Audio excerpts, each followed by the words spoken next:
Have you ever caught yourself working like 12-hour days because you just can't seem to close your laptop, and then despite the number of hours that you've put in, not actually feeling like you got a lot of work done?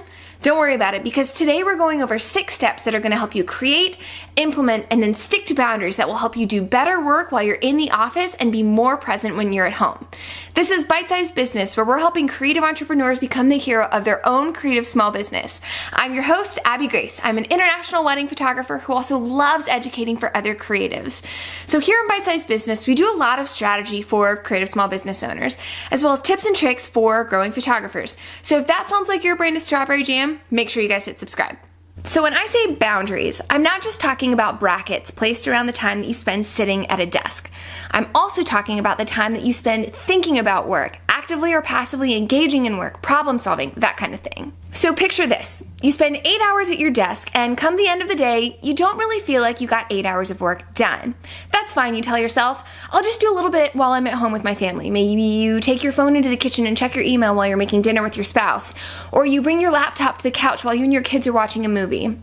And before you know it, you've spent 3 more hours doing work, but because you're distracted between work and family time, you're actually getting the worst of both situations. And this is where boundaries come into play. Boundaries allow us to be more present at work so we can do our best work there, and then more present at home so we can fully enjoy that time with our family or in our personal lives so that we're better recharged to go back into the office and do even better work the next day. Sound familiar? That's okay. I've been there, you've probably been there, probably multiple times this month already, and that's fine. I think it's a very natural place for creative small business owners to struggle because our minds are always so actively engaged in what we do. But if we want to have the best in our home life and our work life, we have to make intentional boundaries between the two. So we're going to go through 6 steps to help you create boundaries for your business to help you be more present at work and more present at home.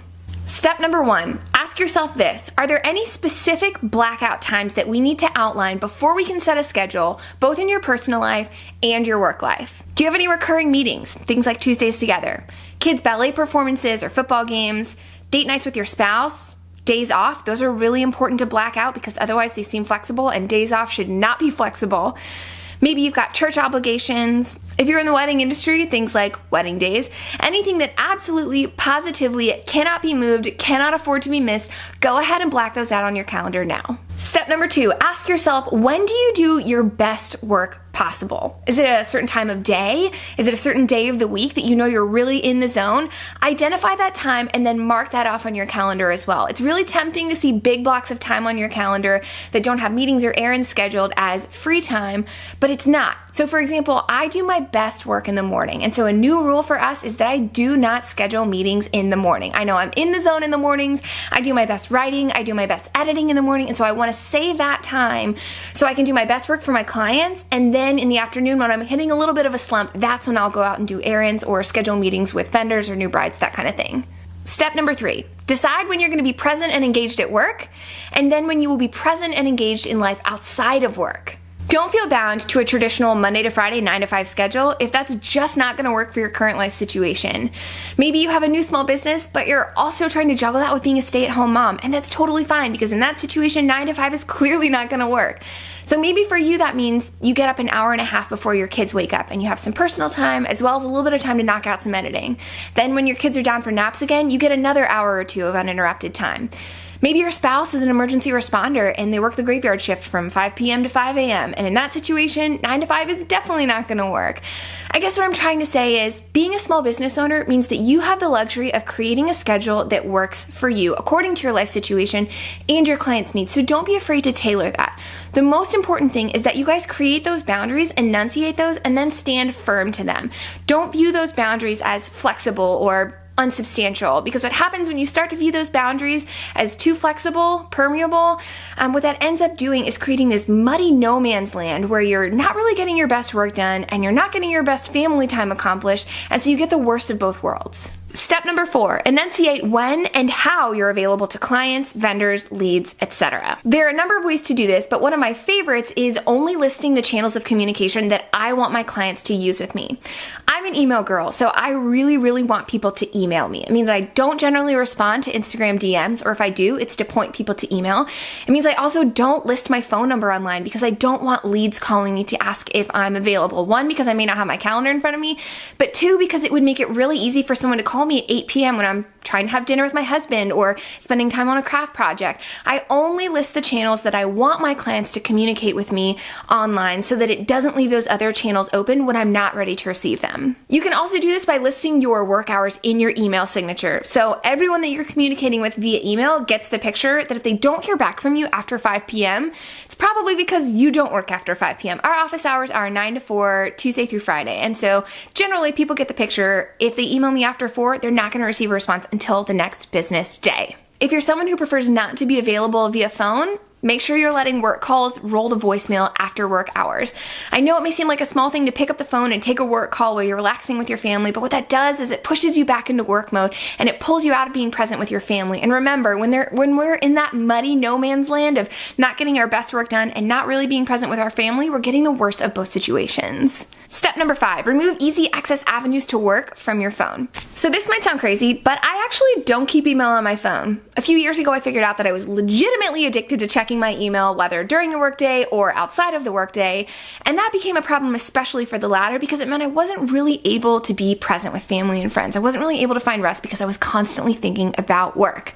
So maybe that's not a struggle for you. Maybe you can sign out of the workday and be totally fine not checking email until the next day. But if you are someone who likes to refresh your inbox outside of work hours, consider signing out of your inbox once the workday is done to allow you to be more present during rest and time with friends and loved ones. If you're like me and you can also easily get sucked into the social media scroll, you may want to consider signing out of those accounts as well. I know it may not seem like a big deal to scroll through your Instagram feed at night, but for me, because my Instagram account is both personal and professional, scrolling through Instagram allows me to see what other people are doing, see what they're up to, check out their stories, see the current projects that they're working on, which inevitably gets my brain thinking on, oh, what could I do that would inspire me the way that they're inspired? Or I love what they're doing, how could I take that and use it as a jumping off point? So social media for you is tied to what you do for a profession. Consider signing out of those accounts as well at the end of your workday. And then lastly, in terms of cutting off those easy access avenues for work, if you work from home and you have an office, close the door to your office at the end of your workday. Make sure you leave your laptop or your computer and your work materials in your office. Don't bring those up to the couch with you because what that does is makes it really easy to slip into what I call accidental work mode. Number 6, be intentional about your time out of the office. I'm not saying you need to schedule minute by minute everything that you're gonna do once you close down shop for the day, but I am saying that if you don't have any intention for your time outside of work, it makes it really easy to slip into accidental work mode. You know, the whole, well, we're just watching a movie, I'll just open my laptop for 15 minutes and quickly check emails or quickly get some edits done, and then 2 hours later, the movie's over and you are still on Facebook. Accidental work mode is almost never productive because what it does is it saps your batteries when you're supposed to be recharging.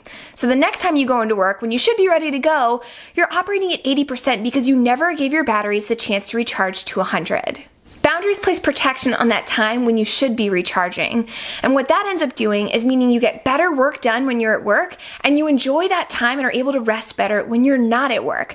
Clients are able to be more confident that the time when you're in the office, they have full access to you, that you're doing your best work possible, and that you don't have to feel guilty about the time that you take outside of work because you knew when you were at your desk, you gave it your all. That's all I've got for you guys this week. Like every YouTuber ever will ask, if you guys enjoyed this episode, make sure you hit like and then definitely give us a subscribe because there's a lot more goodness where this came from. We'll catch you guys next time on Bite Size Business.